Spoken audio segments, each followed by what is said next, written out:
ओम शांति।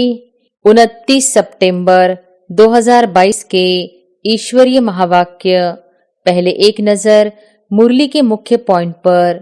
बाबा ने कहा, यह भारत ही सचखंड और झूठखंड बनता है। सचखंड को स्वर्ग, झूठखंड को नरक कहा जाता है। तुम गॉडली स्टूडेंट हो। पढ़ाई एक दिन भी मिस नहीं करना है। यही पढ़ाई वैल्यूबल है।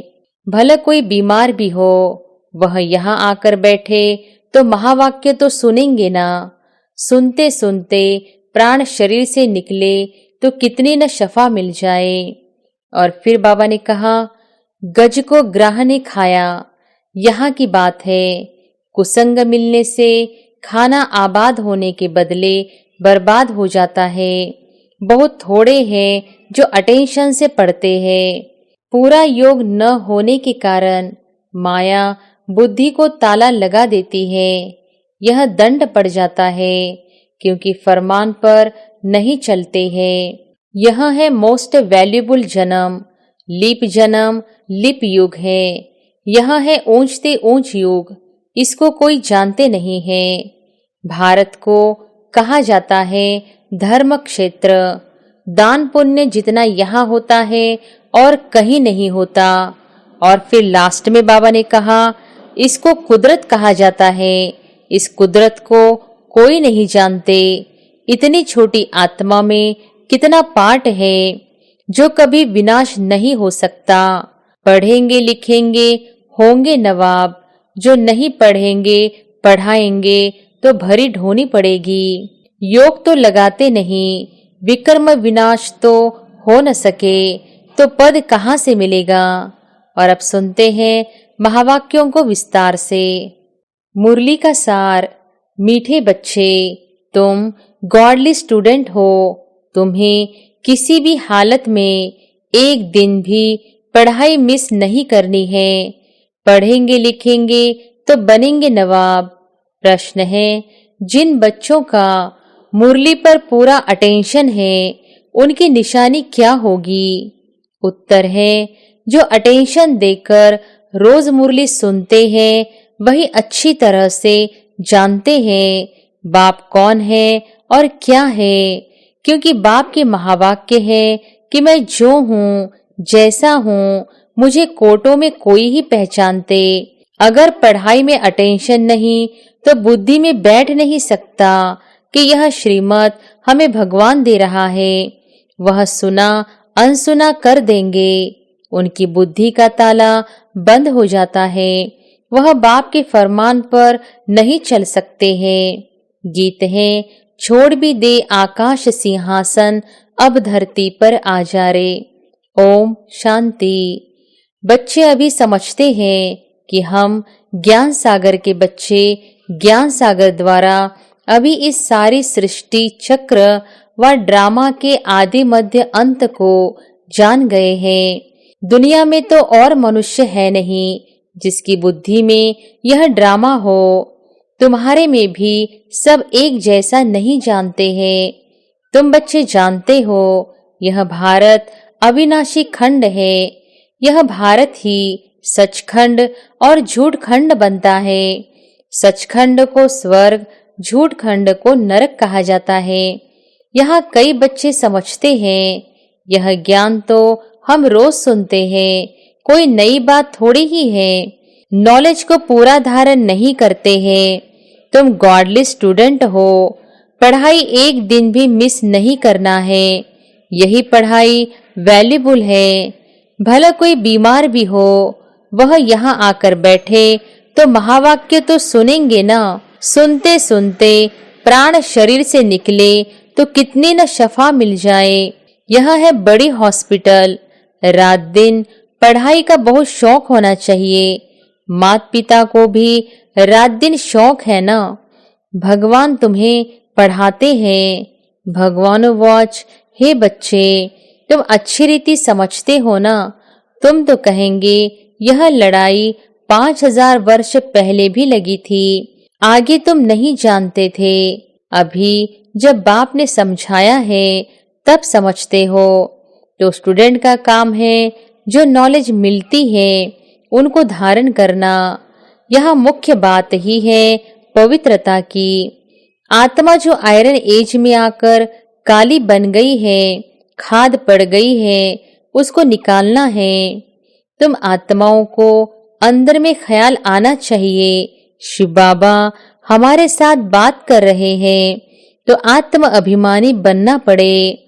आत्म अभिमानी यहाँ परमपिता परमात्मा ही बनाते हैं और कोई की ऐसी ताकत नहीं जो ऐसे आत्म अभिमानी बन बैठकर समझाए। भला कहते हैं हम ईश्वर हैं, फलाना है, परंतु जानते कुछ भी नहीं। तुम्हारी बुद्धि में है हम सारे सृष्टि चक्र के आदि मध्य अंत को जानते हैं। धारणा करने वालों में भी नंबरवार तो है ना, न सिर्फ यहाँ लेकिन जो भी सेंटर है वहाँ भी नंबरवार है। स्टूडेंट कभी एक समान नहीं होते, कोई मास में 20 दिन आते, कोई एक्यूरेट आते होंगे। भला कोई कहाँ भी जाते हैं, परंतु वहाँ भी रेगुलर पढ़ना है। अगर मुरली नहीं पढ़ते हैं तो अब्सेंट डाली जाती है, अगर मुरली जाती है पढ़ते हैं तो अब्सेंट नहीं कहेंगे। और कोई स्कूलों में ऐसे नहीं होता है। यहाँ बाहर जाने से उनको कुछ न कुछ पढ़ने के लिए देंगे। अगर कोई हॉस्पिटल में है वहाँ भी जाए तुम उनको मुरली सुना सकते हो। यह मोस्ट वैल्यूबल नॉलेज है। यह तो जानते हैं जितने अभी पास होंगे उतने कल्प कल्पांतर पास होंगे। यह बड़ी भारी पढ़ाई है, इसमें बड़ा अटेंशन चाहिए। ऐसे बहुत बच्चे हैं जिनको माया एकदम नाक से पकड़ लेती है, फिर भी याद नहीं रहता कि मैं गॉड फादरली स्टूडेंट हूँ। गाया भी जाता है गज को ग्राह ने खाया। यहाँ की बात है, कुसंग मिलने से खाना आबाद होने के बदले बर्बाद हो जाता है। बहुत थोड़े हैं जो अटेंशन से पढ़ते हैं। बाप कहते हैं मैं जो हूँ जैसा हूँ, बिरला कोई मुझे समझ सकते हैं। अनपढ़ बच्चों को कोई बात कहो तो एक कान से सुन दूसरे से निकाल देते हैं। भगवान के हमको डायरेक्शन मिलते हैं, वह बुद्धि में नहीं रहता है। पूरा योग न होने कारण माया बुद्धि को ताला लगा देती है। यह दंड पड़ जाता है क्योंकि फरमान पर नहीं चलते हैं। बाबा कहते हैं मैं इतनी दूर से आया हूँ तुमको पढ़ाने, तुम श्रीमत को मानते नहीं हो, फिर तुम्हारी क्या गति होगी। भगवान खुद बैठ पढ़ाते हैं, आज्ञा करते हैं, ऐसे नहीं कि प्रेरणा करते हैं। इसमें प्रेरणा की बात नहीं, यह तो ड्रामा बना बनाया है, अनादि है। यह तो पतित मनुष्य भी कह देते हैं कि परमात्मा की प्रेरणा से यह काम होता है, परंतु ऐसे तो है नहीं। ड्रामा का राज कोई भी साधु संत नहीं जानते हैं। बाबा ने आगे भी कहा था एक विराट रूप का बड़ा चित्र बनाओ विष्णु का। वो लोग तो रॉन्ग बना देते हैं। देवता, क्षत्रिय, वैश्य, शूद्र भी दिखाते हैं। डिटेल में नॉलेज कुछ भी नहीं जानते, सिर्फ ऐसे ही कह देते हैं, अर्थ कुछ भी नहीं समझते। विराट रूप नामी ग्रामी है, वह भी बड़ा बनाना चाहिए। भले हमारे इस चित्र में भी है ब्राह्मण, देवता, क्षत्रिय, वैश्य, शूद्र, परंतु बाप कहते हैं कि विष्णु का चित्र बनाना चाहिए, ऊपर में चोटी भी देनी चाहिए। शिव बाबा भी ऊपर में देना चाहिए, स्टार मुहाफिक है। फिर ब्राह्मणों की चोटी अंग्रेजी में भी लिखो, यह बीके ब्राह्मण वर्ण है। एक जन्म, यह है मोस्ट वैल्यूबल जन्म।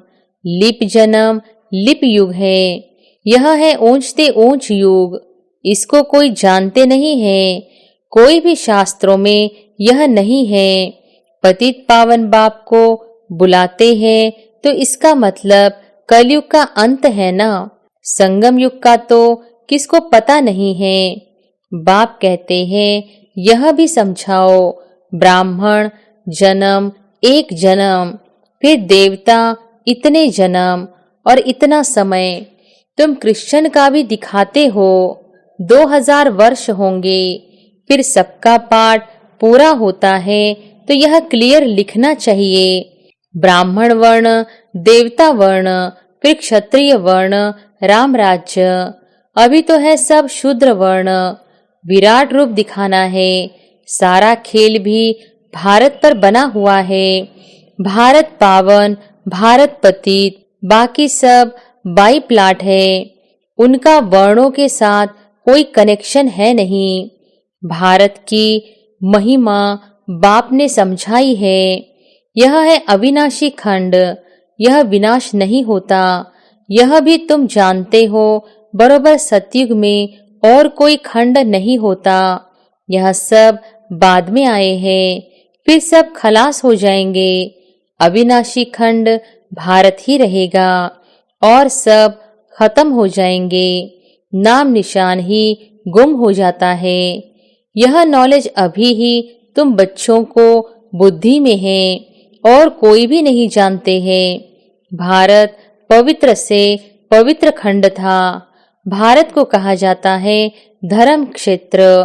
दान पुण्य जितना यहाँ होता है और कहीं नहीं होता। यहाँ फिर से तुमको सारे विश्व के मालिक बने का वर्षा देते हैं। तुम इतना ऊंच वर्षा लेते हो। तुमको यह वर्षा था, फिर गंवाया है। हार जीत होती है ना।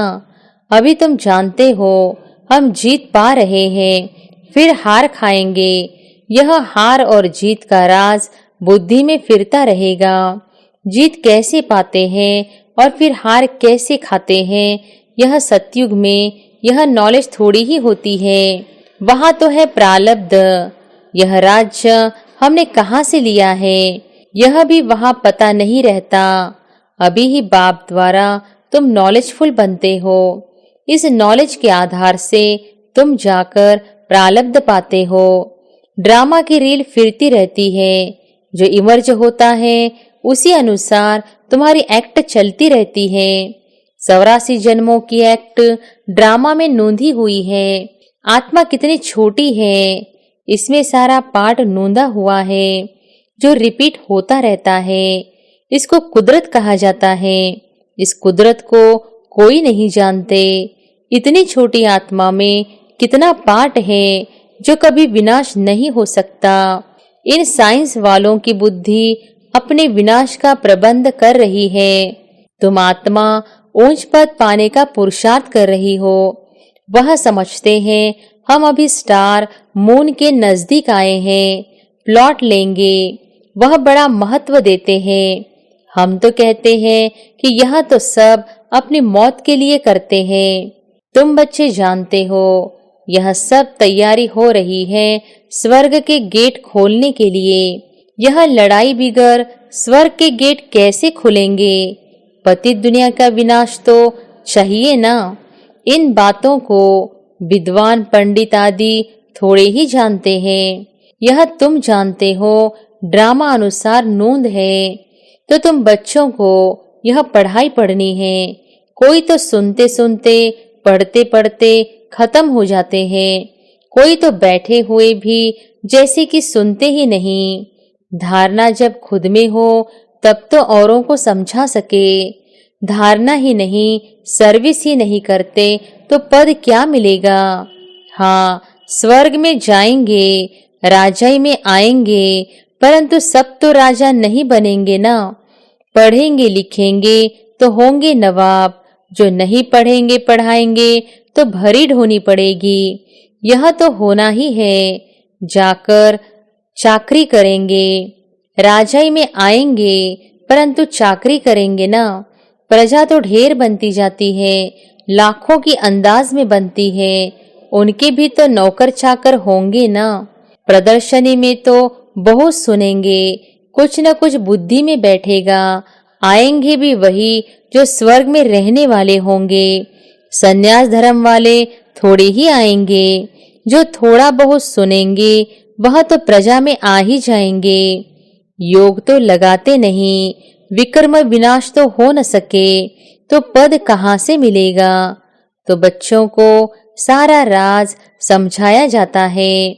यह राजधानी स्थापन हो रही है, स्थापना जरूर संगम पर ही होगी ना। बाप कहते हैं मैं आता ही हूँ कल्प के संगम युग पर। उन्होंने फिर युगे युगे लिख दिया है, तो भी 4 युग अथवा 5 युग कहो, फिर भी इतने अवतार क्यों दिखाए हैं। परशुराम अवतार, कच्छमच अवतार। परशुराम अवतार के लिए फिर दिखाते हैं कि कुल्हाड़ी उठाए सब क्षत्रियों को मारा।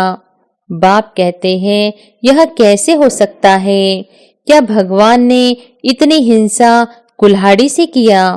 मनुष्य तो जो सुनते सब सत सत करते रहते हैं, असत्य बात को भी सत्य मान लेते हैं।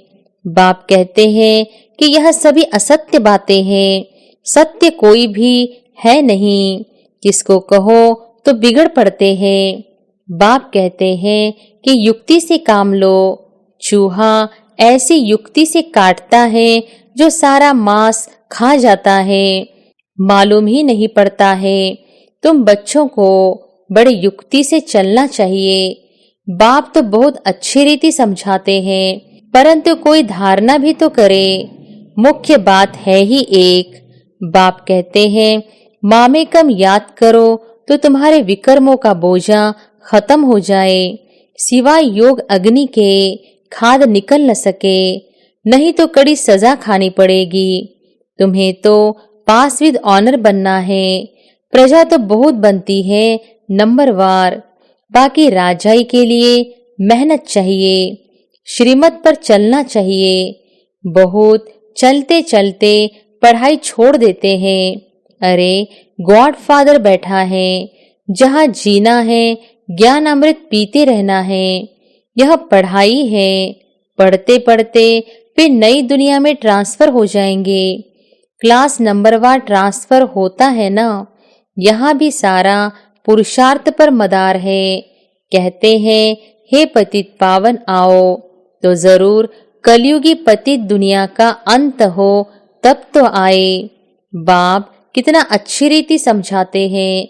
दुनिया में ब्लाइंड फेथ होने कारण जिसने जो सुनाया सत सत करते रहते हैं, समझते कुछ भी नहीं। अच्छा, मीठे मीठे सिकिलधे बच्चों प्रति माता पिता बाप दादा का याद प्यार और गुड मॉर्निंग। रूहानी बाप की रूहानी बच्चों को नमस्ते। धारणा के लिए मुख्य सार।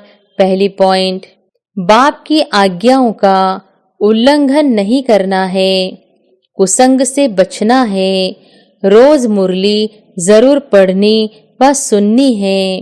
दूसरी पॉइंट, विकर्मों का बोझा समाप्त करने के लिए याद में रहना है। जब तक जीना है ज्ञानामृत पीते रहना है। वरदान है, विनाश के पहले एवर रेडी रहने वाले समान और संपन्न भव। विनाश के पहले एवर रेडी रहने वाले समान और संपन्न भव। विनाश के पहले एवर रेडी बनना ही सेफ्टी का साधन है। अगर समय मिलता है तो संगम युग की मौज मनाओ, लेकिन रहो एवर रेडी, क्योंकि फाइनल विनाश की डेट कभी भी पहले मालूम नहीं पड़ेगी, अचानक होना है। एवर रेडी नहीं होंगे तो धोखा हो जाएगा। इसलिए एवर रेडी रहो। सदा याद रखो कि हम और बाप सदा साथ है। जैसे बाप संपन्न है, वैसे साथ रहने वाले भी समान और संपन्न हो जाएंगे। समान बनने वाले ही साथ चलेंगे। स्लोगन है, जिनका स्वभाव निर्मल है उनके हर कदम में सफलता समाई हुई है। अच्छा, ओम शांति।